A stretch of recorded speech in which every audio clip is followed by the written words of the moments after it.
Matt Panto back here on GoLeopards.com as we get set for the season opener for the 2013 Lafayette women's lacrosse season. We had the opportunity to sit down with Coach Fisher and start things off, ask her, transitioning into fall ball, into spring, and our championship season, how are the Leopards ready for 2013? Our biggest issue this fall was everyone knew there were high expectations. We're finally an experienced group. We have an amazing senior class. We have juniors with a lot of really good experience. We have almost the entire team back from last year, minus a couple key people. So we were really expecting to come out and have this smooth road. And the fall was a little less than ideal. We practiced really well, but our scrimmages didn't go, quite like we expected. So managing that frustration and those expectations was really something that we had to come to terms with over the off season. And I think that's something the kids did a tremendous job with. They recognize that there's going to be times in practice and games when things might not be ideal, and they've learned how to really get each other through that and focus on the next play and take momentum swings as they come. So I think we really just needed time to mature that last step and really create our own identity, which I feel like the last 3 weeks we've really been able to do. You talked about it just a little bit now, but not that you haven't had great senior classes in the past couple of years, but to me, in my modest opinion now, it's more the depth that you have at the senior and the junior position, at the senior and junior classes, I should say. Yeah. Talk about that and maybe how it affects the rest of the team that you have that depth. Sure. We've had some tremendous senior leaders and some tremendous senior classes, and they've all been very committed to the program and the mission that we set out starting in the fall of 2008.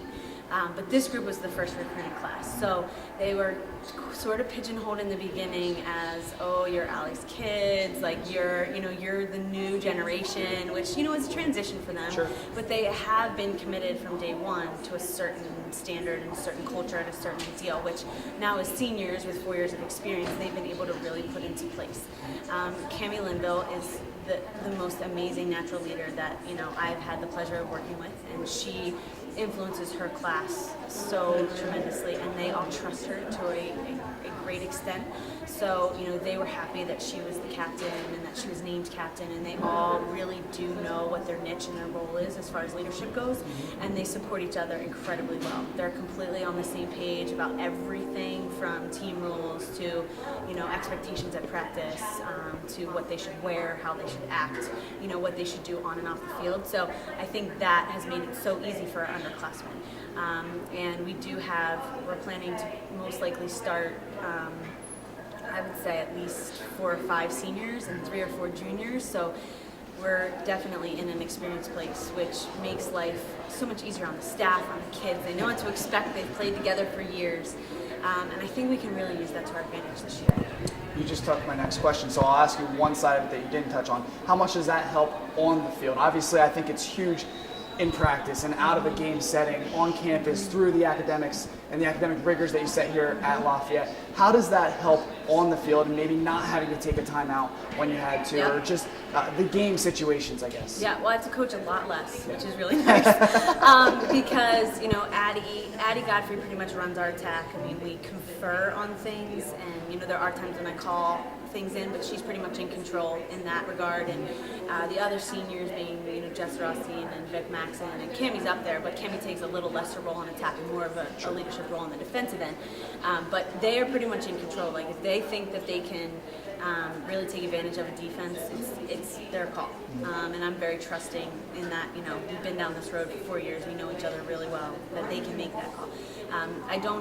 On the draw, I used to have to call each and every draw where it should go, whose stick it should be in, and now Anna takes complete control of that. So I don't even have to make eye contact with her anymore. She just sees where the other team sets up and takes control. And I feel like that is a huge asset for a team because you do only have 2 timeouts. And game recognition, like situation recognition, is something you really can practice, but you can't do it for them. So you're up a goal, you're down a goal, you've just had 2 turnovers. What do you do? This group is really connected with those kinds of things, and they make very good decisions. So my job has become a lot easier. Preseason went a lot better. We implemented things faster because we didn't have to go over each and every detail. And there's more faith that, we coach a very intelligent kid here, which is a lot of fun. but it's also hard sometimes because they overanalyze everything. So if the defender steps here, my stick is here, what do I do? So there's been a lot of, you need to read it, you need to be athletic, you need to just like feel the game. And when they were young, that panicked them. And now they're like, you're right, someone will get open, we'll find her, she'll put it in the cage, it'll all work out. So I think that's where this year's been fun, because it's been a little less stressful on my end in that department because I let them kind of take control. And one of my former bosses always said the best teams are the ones that take over. They just take over, and you put them in the right positions, and you give them a little guidance, you prepare them for the next opponent, but they're really in control, and I think this group has the potential to do that. We talked with Coach Rogalski yesterday, and we talked about mucking it up in that first game and how sloppy first games can be in the game of lacrosse, in any sport really, but specifically in the game of lacrosse. I imagine you'll lean even more on your senior class and junior class, but looking forward to tomorrow, the type of game that it's going to be, your expectations for tomorrow afternoon. Yeah, well, it's going to be emotional for everyone tomorrow. It's been a rough week for us, and that's no secret to anybody. But we have a really good energy going in. We've had 2 really great practices, and I would anticipate today to be the same. This week has tested our team's unity and chemistry like nothing else in life ever could, and they have stepped up to the challenge incredibly from top to bottom. Starting with Cammie as the captain and setting the tone, they just are incredibly ready to take on this challenge together and deal with whatever happens.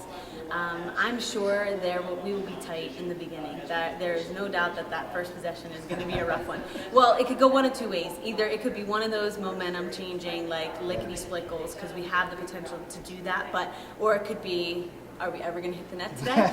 So I think we're prepared for both, and I just really am excited to step back and let them play, because I've never really felt like I could do that before, which, no disrespect to my former teams, but we've just been young. So I'm excited to almost take the day off a little bit and, let them, set the tone. I think they'll be ready.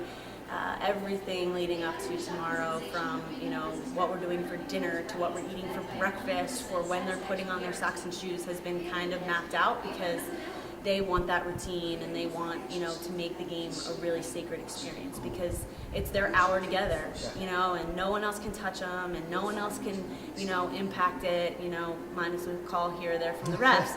But they are so excited to just be together and just be able to play together and have a common vision. So it could be really mucky. It could be one of those perfect days. I think we're prepared for either one.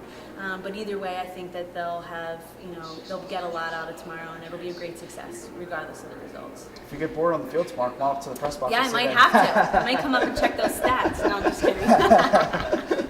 Allie, good luck tomorrow. Congratulations on a great preseason. Huge kudos to your leadership this week, and we're really looking forward to it. Thank you. Thanks, Allie. So there you have it, Coach Fisher and the women's lacrosse team more than ready for the Saturday season opener here inside Fisher Stadium against Marist. You can catch the full recap tomorrow after the game on GoLeopards.com. Matt Panto inside Kirby Sports Center.